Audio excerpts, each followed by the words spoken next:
Charlie Uniform Tango was founded in 1995 and quickly became one of the largest independently owned production facilities in the Southwest. So how did Tango go from a team of 5 to over 40 directors, editors, visual effects artists, and audio engineers?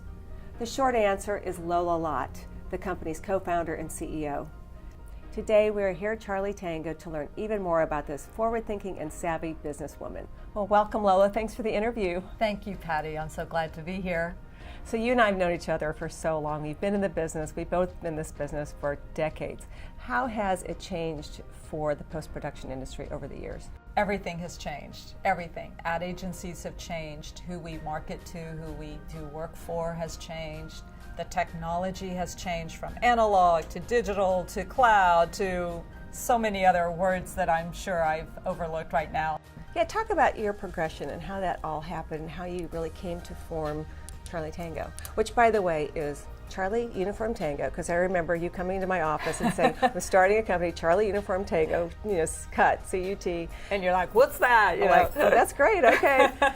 And then it's Tango, and it's Charlie Tango. So we are called Cut, we're called Tango, we're called Charlie Tango, sometimes the whole thing, or sometimes just Charlie, which is sort of funny. Everybody knows who you are. It's taken a few years, but I think that we have gotten to the point where people know who we are, which is a huge compliment and a testament to, the talent and the people that we have here. We started Charlie Uniform Tango with a handful of clients that we had developed at West End Post, and one of our very first jobs was a Super Bowl project that the Cowboys were going to the Super Bowl.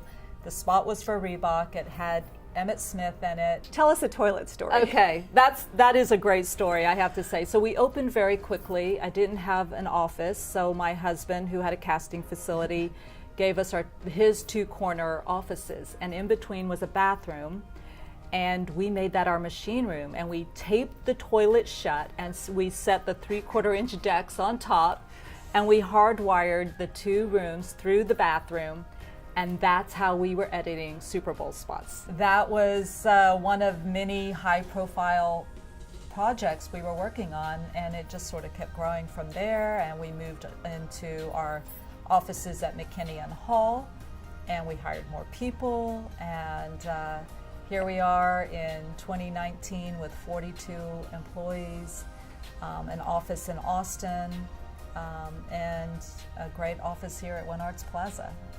Well, when you first started out in this business, did you think that you would have your own facility one day? Not necessarily. I've always been called someone who's super competitive and an overachiever. Tennis, in Girl Scouts, I sold the most Girl Scout cookies. It was just something that was in me. It's just in your blood. It's in my blood. I digress. But I never doubted that whatever I was going to do, I was going to do 100%. When you met Jack, did you feel like his editing talent was something you could build a business around? Absolutely. When I first met him, I didn't know how great of an editor he was. That was way back at AMI with Tex Fassard. And then when we got to Ridman Productions and grew into West End Post there, I definitely knew his talents were amazing and that people sought him out. Tell us a little bit about Jack. He can command a room so confidently.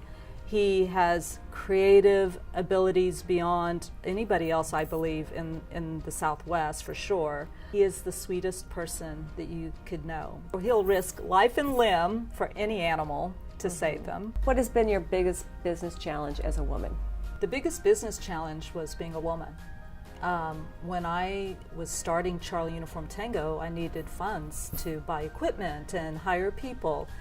And I kid you not, I went to the SBA, whom I just gotten a loan for my husband to start his casting facility.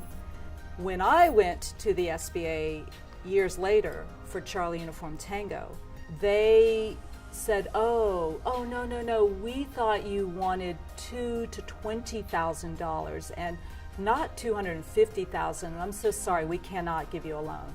Being a woman-owned business, that's why we thought you needed less money. And I could not believe that I was truly hearing those words. Thankfully, on my reputation, I got the equipment, and the space on a handshake. And the rest is history.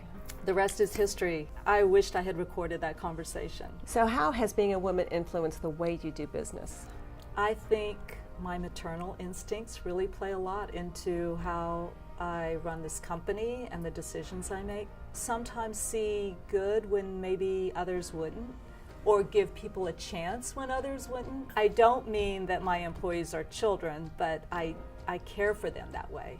Now you work with so many top ad agencies here in town. How do you approach them? How do you get their business? Before Fran Montoya came along, I would say that it was a lot of one-on-one with me and or my editors that I would take along with me for client meetings or lunches or just phone calls or letters. I used to do a lot of handwritten cards. And there's so much loyalty from so many agencies. They just have always had such a good experience with you. They will keep coming back for that reason alone. Absolutely. It is about what you do in the edit bay that creates that contact and that relationship for sure. How's the world treating you differently now that you are a success? So I would say I'm getting more recognition and now more than ever, being treated with some respect. I don't think women have gotten to equal footing by any means. No. And I don't think I've gotten to equal footing by any means, but I definitely can't complain. What would you tell a woman that is trying to start a business these days? I would say just be true to yourself, stick to what you know, but I would also say surround yourself with the right people, with good people. Not only talent, but good at heart, because it's their decision making will have a lot of effect on your success. Is it fun being you? Wow, that's a great question. It must be. It's It must really be. great. I have not a single thing to complain about. Well, thank you so much for the interview. I really enjoyed it, Lola. Thanks, Patty.